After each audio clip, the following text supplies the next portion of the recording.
예수께서 예루살렘으로 가시는 길에 사마리아와 갈릴리 사이로 지나가시게 되었다.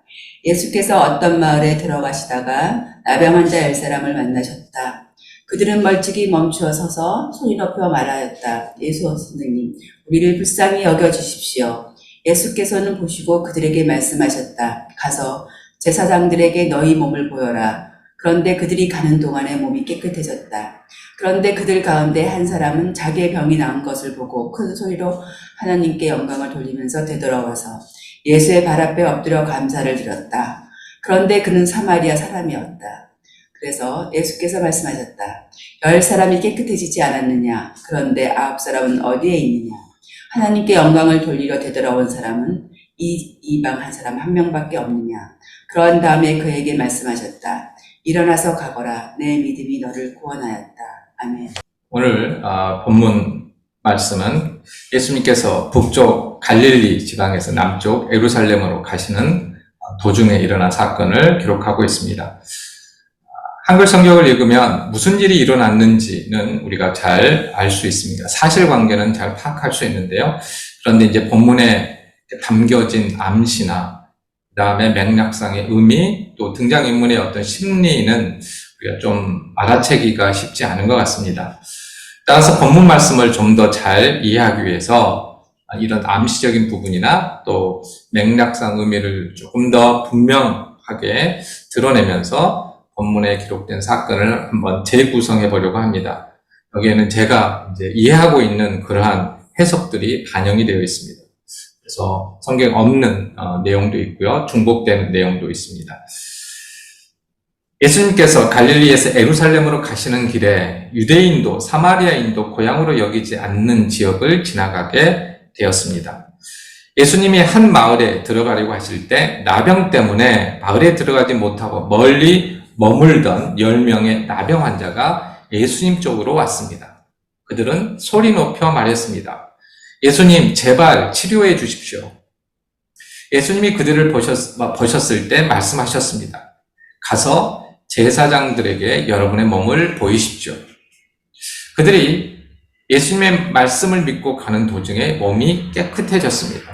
그런데 그들 중 한 사람이 자신이 치유된 것을 보았을 때 큰 소리로 하나님께 영광을 돌리며 되돌아왔습니다. 그는 예수님께 감사를 드리면서 그의 발 앞에 엎드렸습니다. 그런데 놀랍게도 그는 사마리아 사람이었습니다. 그래서 예수님께서 말씀하셨습니다. 10사람이 깨끗해지지 않았습니까? 그런데 9명의 유대 사람은 어디에 있습니까? 하나님께 영광을 돌리러 되돌아온 사람은 이 이방 사람 한 명밖에 없습니까? 그런 다음에 이렇게 그에게 말씀하셨습니다. 일어나서 제사장에게 가십시오. 당신의 믿음이 당신을 구원했습니다. 이 이야기에서 이 사건의 절정은 어떤 부분일까요? 퀴즈 내는 건 아니고요. 그냥 묻는 겁니다. 어느 부분이 우리의 주목을 끌까요? 10명의 사람이 치유를 받았다? 이 부분일까요? 이 말씀을 잘 살펴보면 그 부분에 있는 게 아니고 한 명의 사마리아인이 치유와 더불어서 구원을 받았다는 사실입니다. 한 명의 사마리아인이 치유와 더불어 구원을 받았다는 것이 오늘 이야기의 핵심이라고 말할 수 있습니다. 오늘 본문 말씀은 크게 두 부분으로 나뉩니다. 10명의 나병 환자가 치유를 받은 부분 11절에서 14절까지고요. 또 이 중에 한 명이 치유와 더불어 구원을 받은 부분입니다. 15절부터 19절 마지막 말씀까지입니다. 이 두 부분은 서로 대조를 이루면서 예수님에 대한 믿음이 몸의 치유에서 멈춰서는 안 되고 구원에까지 이르러야 한다는 사실을 보여주고 있습니다. 그리고 어떤 사람이 이 구원에 이를 수 있는지를 이야기해주고 있습니다. 오늘 본문 말씀은 17장 1절부터 시작되는 믿음에 대한 말씀의 한 부분입니다. 믿음을 주제로 여러 가지 이야기가 기록되어 있는데 그 가운데 한 사건이라는 것이죠. 예수님께서는 제자들에게 작은 자를 실족하게 하면 안 된다고 말씀하시면서 어떤 형제가 회개를 하면 하루에 7번이라도 용서해 줘야 한다고 말씀하십니다. 그러니까 제한 없이 용서를 해야 한다는 뜻입니다. 그러자 제자들이 예수님께 자신들에게 더 큰 믿음을 달라고 요청을 합니다. 그런데 이 말에 대해서 예수님께서는 겨자씨만한 믿음만 있으면 된다라고 대답을 하십니다.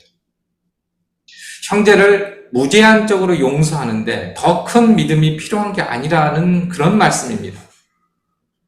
사실 제자들은 사람들의 칭찬을 받거나 자신을 돋보이기 위해서 더 큰 믿음을 원했던 것입니다. 그렇다면 겨자씨만한 믿음은 무엇일까요? 그것은 마치 종이 주인을 섬기듯이 하나님께서 원하시는 일을 칭찬을 바라지 않고 순종하는 태도라고 말씀하십니다. 이것이 1절부터 10절까지의 내용입니다. 그러니까 이어져 있다는 것이죠. 서로 다른 사건임에도 불구하고 내용적으로는 이어져 있다는 것입니다. 예수님은 6절에서 뽕나무를 뽑아 바다에 심기게 하는 초자연적인 일이 남들이 알아보고 칭찬할 만한 믿음을 가진 사람이 아니라 묵묵히 순종하는 겨자씨만한 믿음을 가진 사람을 통해서 일어난다라고 말씀을 하십니다. 지금의 관점에서는 믿기지 않는 말씀이죠. 이런 관점에서 오늘 본문 말씀을 살펴보면은 누가 뽕나무를 바다로 옮길 만한 믿음을 가졌는지, 그리고 그 믿음이 어떤 결과를 낳았는지를 알 수 있습니다. 유대의 역사학자인 요세푸스에 따르면 당시 나병 환자는 시체와 같이 여겨졌다라고 말을 하고 있습니다. 이에 따르면 그러니까 나병 환자가 낫는다라는 것은 죽은 사람이 살아나는 것과 비슷한 일로 여겨졌다라는 것입니다. 그렇다면 어떤 사람이 이런 놀랄만한 일을 경험할 수 있었을까요?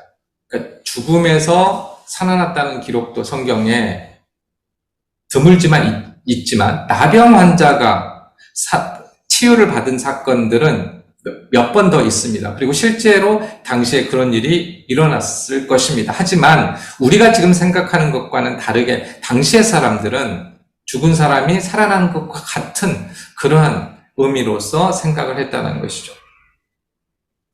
욥기서를 보면요, 유대인들에게 질병은 불순종과 죄의 결과입니다.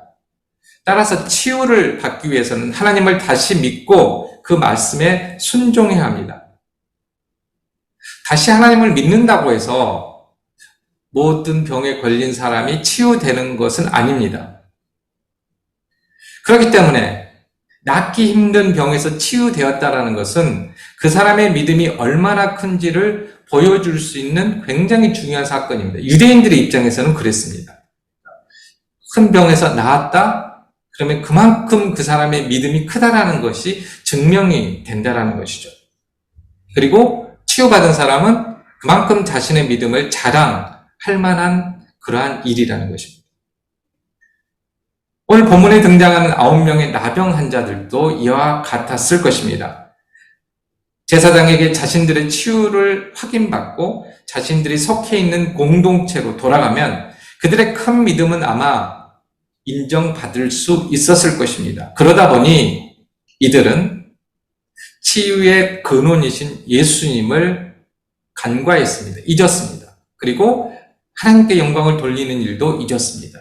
어떤 큰 사건에 내가 그 중심에 서거나 매몰되면은 우리도 중요한 것을 놓칠 때가 있습니다. 이들도 그랬다라는 것입니다. 이로써 치유를 통해서 사실은 예수님과 하나님께서 영광을 받아야 되는데 결국 그 영광을 누가 받게 됐느냐? 치유를 받은 그 사람이 그 영광을 받게 되었다는 것입니다. 이에 비해서 제사장에게 가던 길을 멈추고 되돌아온 사마리아 사람은 겨자씨만한 믿음을 가진 사람, 또 종처럼 칭찬을 기대하지 않고 순종하는 사람에 비유될 수 있습니다. 그는 자신의 공동체에 돌아가서 자신의 믿음과 명예를 회복하는 일보다 치유의 근원이신 예수님께 감사하는 일을 더 중요하게 생각했습니다. 치유해 주신 예수님께 진심으로 감사하는 것, 이 일로 하나님께 영광을 돌리는 것이 예수님께서 원하셨던 겨자씨만한 믿음을 가진 사람의 모습입니다. 더 큰 믿음을 원하는 사람, 그리고 그 믿음으로 칭찬받고 싶고 자신을 드러내고 싶은 사람도 하나님의 능력을 경험할 수 있습니다. 치유를 받을 수 있습니다. 하지만 거기에서 끝납니다. 구원에 이룰 수는 없다라는 것입니다. 치유의 근원이 예수님이라는 사실을 감사하고 하나님께 영광을 돌려야 치유를 넘어서 구원에 이룰 수 있다라는 것입니다. 우리에게는 이런 겨자씨만한 믿음이 있습니까? 우리는 이 10명 중 1명이 될 수 있습니까? 10명 중 1명이라는 이 숫자가 대단한 어떠한 상징적인 의미를 가지고 있는 것은 아닙니다. 성경을 이렇게 보면서 숫자를 가지고 굉장히 알레고리컬한 그런 해석을 하는 경우도 있는데요. 여기에서는 이 숫자는 10명 중 1명이라는 숫자는 현실적으로 이런 믿음을 가진 사람을 찾기가 힘들다. 그런 의미로서 사용된 것 같습니다. 제가 10명 중 1명이라는 이 비율이 얼마나 드문 경우인지를 알아보기 위해서 제가 인터넷을 검색했습니다. 우리가 이게 좀 이렇게 그게 감이 안 올 수 있기 때문에. 몇 가지 통계 조사를 살펴봤는데요. 본문 말씀과 비교하기 위해서 부정적인 경우가 90%에 긍정적인 경우가 10%인 경우를 찾아봤는데 생각보다 그런 게 찾기가 힘들었습니다. 한 가지를 찾았는데요. 올해 8월 조사에 따르면 20대 10명 중 1명만이 경제적으로 독립했다고 합니다. 10명 중 1명만이 20대는 경제적으로 독립했다는 거고요. 그 다음에 나머지는 긍정적인 경우 90%에 부정적인 경우가 10%에 해당되는 10명 중 1명의 사례들입니다. 예를 들어서 청소년 10명 중 1명이 펜타닐 패치라는 마약성 진통제를 써봤다고 합니다. 그리고 개신교 신자 10명 중 1명이 이단이라고 합니다. 그리고 노인 중 10명 중 1명이 치매라고 합니다. 전부 다 2021년에서 23년까지의 통계 조사 결과입니다. 그러니까 청소년 10명 중 9명은 아직 마약성 진통제를 사용해보지 않았다는 것이고 개신교인 10명 중 9명은 아직은 이단이 아니고 노인 10명 중 9명은 아직 치매가 아니라는 것입니다. 이 조사 결과와 오늘 본문 말씀을 이렇게 비교해 보면 병의 치유를 받고 예수님께 감사하고 하나님께 영광을 돌리는 사람이 지금의 이런 통계, 이 정도, 지금 오늘날의 우리나라의 수준에 이렇게 비추어 보면은 영광을 돌리는 사람이 9명이고, 그 다음에 영광을 돌리지 않는 사람이 1명밖에 되지 않는 게 어떻게 보면 이 비율에 맞을 것 같은데, 그렇지 않다라는 것입니다. 하나님의 놀라운 은혜를 입고도 치유의 근원이신 예수님께 감사하고 하나님께 영광을 돌리는 것이 10명 중 1명밖에 아니라는 것이죠. 그만큼 이전뿐만 아니라 지금도 그런 사람을 찾기가 힘들다라는 그런 말씀입니다. 그런데 이 어려운 일을 누가 했습니까? 오늘 본문에 등장하는 주요 인물 가운데 한 그룹이 있죠. 10명의 나병 환자들입니다. 우리가 보통 나병 환자 그러면은 오늘날의 한센병을 이렇게 생각하는데요. 성경에서 나병 환자라고 말했을 때는 그 범위가 훨씬 더 좀 넓습니다. 그러니까 나병, 한센병을 포함해서 피부에 생기는 악성 종양들을 모두 다 포함해서 나병이라고 말을 합니다. 출애굽 시대부터 이 병에 걸린 사람은 자신이 속한 무리와 진영에서 벗어나서 진영 밖에 머물러야 했습니다. 그래서 오늘 본문에도 예수님께서 마을로 들어가시기 전에, 그러니까 마을로 들어가시기 아직 전에 밖에 머물렀던 이 나병 환자들이 예수님께 이렇게 나아오면서 제발 치료해 달라고 이야기를 했던 것이죠. 그런데 이 나병 환자가 공동체로부터 이렇게 분리됐던 것은 병리학적으로 전염성이 있었기 때문이라기보다는 그런 점도 있었겠지만 더 중요한 것은 제의적으로 볼 때 부정했기 때문에 그렇게 부정해서 성전 제사에 참여할 수 없었기 때문입니다. 그러니까 나병이 부정하다라고 규정이 됐기 때문이라는 것이죠. 제사장 가문도 예외 없이 이 규정을 지켜야만 했습니다. 진영 밖에 머물다가 병이 완치되면 제사장에게 완치 선언을 받고 정결 의식 후에 다시 그들이 살았던 마을이나 그런 진영으로 들어가서 평상시처럼 활동할 수 있었다는 것이죠. 그런데 이 정결 의식은 유대인들에게만 적용된 규정이었습니다. 유대인들만. 이방인들에게는 해당하지 않았다는 것이죠. 따라서 본문에 등장하는 나병 환자 10명은 모두 유대인이라고 추측해 볼 수 있습니다. 그런데 나중에 이들 가운데 한 명이 유대인이 아니라 사마리아인이라고 예수님을 통해서 이렇게 밝혀지죠. 누가가 그렇게 어쨌든 기록을 했고요. 밝혀집니다. 이 이야기 속에서. 사마리아인은 어떤 사람들이냐? 유대인과 이방인들의 혼혈로서 이방인과는 다릅니다. 그들도 하나님을 믿었고 율법을 지켰습니다. 나병이 걸렸을 때 율법에 따라 마을 밖에 머물렀고 치유를 받았을 때 제사장에게 가서 치유가 확정되었다는 그런 확인을 받고 희생제사를 드렸습니다.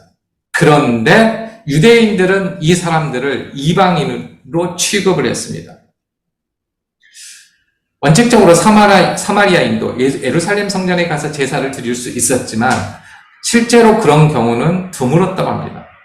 갔을지라도 제사장은 그들의 제사를 거부했을 것이기 때문입니다. 유대인들은 이 사마리아인과의 접촉하는 것도 부정한 일로 여겨서 그들이 사는 동네에 들어가지도 않았고 그들과 말도 하지 않았습니다. 오늘날로 말하면은 왕따를 시켰고 인종차별주의적이고 혐오주의적인 행동을 했다라는 것입니다. 유대인들은 아직까지도 자신들이 어떤 선민이라는 그런 생각을 가지고 있기 때문입니다. 그런데 본문을 보면 유대인들은 그렇다 손치더라도 예수님도 이 사마리아인을 이방이라고 부르십니다. 누가는 이 사람을 사마리아인이라고 이렇게 말을 했는데요. 예수님은 이 사마리아인을 사마리아인이라고 하지 않고 이방인이라고 부릅니다. 아니, 유대인들이 사마리아인을 무시하는 것은 이해를 해도 예수님께서도 그러면 이 사마리아인을 무시했다라고 우리가 이렇게 이해할 수 있을까요? 그렇지 않습니다. 예수님은 유대인들이 사마리아인을 어떻게 생각했는지를 드러내기 위해서 이 용어를 사용하신 것입니다. 그래야 스스로 율법을 지키는 선민이라고 생각하면서도 예수님을 알아보지 못하는 유대인과 그들이 무시하지만 예수님이 누구인지를 알아보고 하나님께 영광을 돌리는 사마리아인이 극적으로 대조되기 때문입니다. 예수님께서 사마리아인을 가리키실 때 사용하신 이방인이라는 뜻의 헬라어 단어는 알로게네스입니다. 이 단어는 예루살렘 성전 난간에 새겨진 경고문을 통해서 이 말의 의미를 우리가 이해할 수 있습니다. 여기에는 뭐라고 쓰여져 있냐면은 예루살렘 성전 난간에는 메테나 알로게네스, 이방인 출입 금지라고 쓰여져 있습니다. 그리고 덧붙여서 이렇게 쓰여져 있습니다. 이곳을 넘어서 들어가면 사형당할 것이다. 이방인 출입 금지, 이곳을 넘어서 들어가면 사형당할 것이다. 유대인들은 사마리아인을 이렇게 취급했다는 것입니다. 그래서 유대인들이 오늘 이 말씀을 읽었을 때 가장 충격을 받은 구절은 예수님이 나병 환자를 고치셨다는 사실, 그래서 예수님이 메시아일지 모른다는 이 사실보다는 예수님께 돌아온 사람이 사마리아인이었다는 사실이었습니다. 예수님은 지금 유대인들에게 이런 사마리아인보다 못한 사람 같은 이렇게 말씀을 하시는 것입니다. 대조를 이루면서.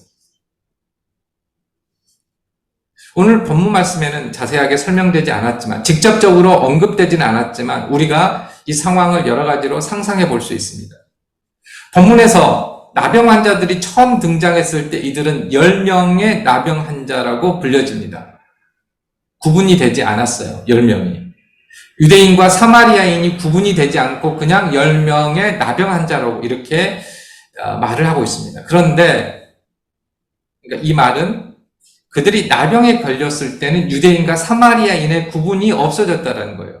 진영 밖에서 이들이 함께 어울리면서 서로를 차별하지 않고 돕고 생활했을 것입니다.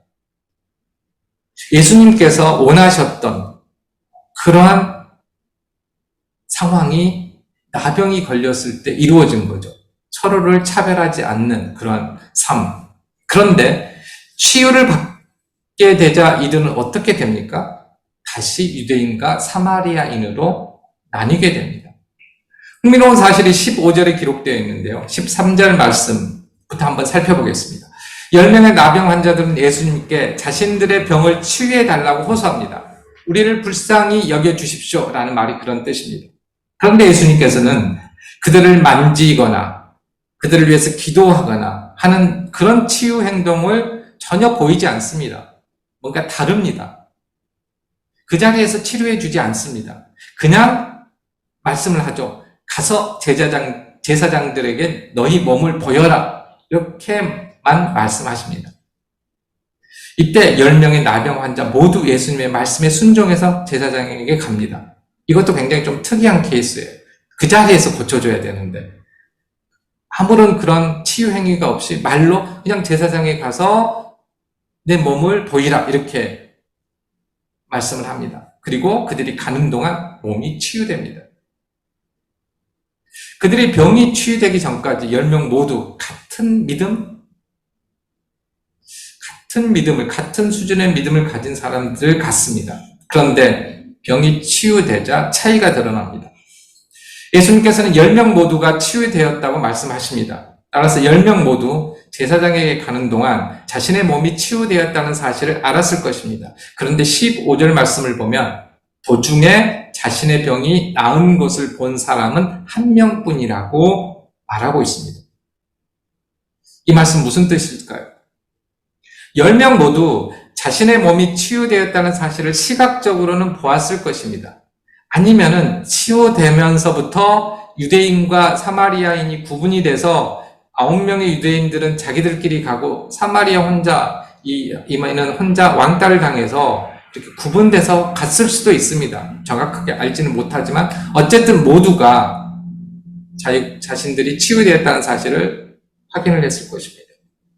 그런데 이 보다라는 단어는 시각적으로 보다라는 의미와 더불어 보는 것으로 이해하다라는 뜻도 여기에는 함께 있습니다. 보는 것으로 이해하다. 즉 10명 모두 시각적으로는 보았지만 그들이 보고 있는 것이 무엇을 의미하는지 이해하는 사람은 한 명뿐이었다라는 것입니다. 사마리아인은 몸이 치유되는 것을 보고 예수님이 치유의 근원이심을 알게 되고 여기에 바로 반응했습니다. 이 반응은 지금 같으면 회심에 해당됩니다. 아주 극적인 돌이킴입니다. 제사장에게 가야 한다는 이 율법을 잘 알고 있었음에도 불구하고 이게 가장 우선적인 것이라는 사실을 알고 있음에도 불구하고 이것을 뒤로 미루고 감사로 예수님을 먼저 찾아왔습니다. 자신이 영광을 받기 전에 하나님께 영광을 돌렸습니다. 이 일로 인해서 유대인의 입장에서는 구원에서 완전히 배제된 사마리아 사람이 치유와 더불어서 구원을 얻습니다. 예수님께서는 일어나서 가라. 내 믿음이 너를 구원하였다라고 말씀을 합니다. 예수님께서는 구원을 받았으니 제사장에 가서 치유에 대한 확인을 받고 공동체 일원으로 다시 살아가라 이렇게 말씀하십니다. 이러므로써 그는 9명과는 달리 단순히 육체적인 공동체 일원이 되었을 뿐만 아니라 구원 공동체 일원이 되었습니다. 우리에게 치유가 필요합니까? 예수님 제발 치료해 주세요 라고 구해야 합니다. 그러나 몸의 치유만을 목적으로 해서는 안 됩니다. 치유를 통해 치유의 근원이신 예수님을 만나야 하고 그 일로 하나님께 영광을 돌려야 합니다. 치유를 넘어서 구원에 이르러야 합니다. 그런데 그러기 위해서는 하나님께서 하신 일에 대해 즉각적으로 반응하는 믿음이 필요합니다. 그것은 감사함이죠. 아무리 놀라운 일을 경험했어도 그것이 무슨 의미인지 이해하지 못하면 말 그대로 해프닝으로 끝납니다. 왜냐하면 나병과 같은 병은 언제든지 다시 걸릴 수 있고 더한 일도 경험할 수 있기 때문입니다. 사랑하는 성도 여러분, 하나님의 도움이 필요합니까? 우리는 구해야 합니다. 그래야 하나님께서 응답하십니다. 우리는 초자연적인 일은 더 큰 믿음이 있어야 한다고 생각합니다. 그렇지 않습니다. 겨자씨만한 믿음만 있으면 됩니다. 그 믿음은 놀라운 치유를 통해 나를 자랑하려고 하지 않고 사람들의 칭찬을 받으려고 하지 않고 예수님께 감사하고 하나님께 영광을 돌리는 것입니다. 우리는 하나님의 놀라운 기적이 치유로만 끝나게 해서는 안 됩니다. 구원에 이르는 과정이 되어야 합니다. 하나님의 기적이 필요합니까? 겨자씨만한 믿음으로 치유를 넘어 구원에 이를 수 있기를 주님의 이름으로 축복합니다. 아멘.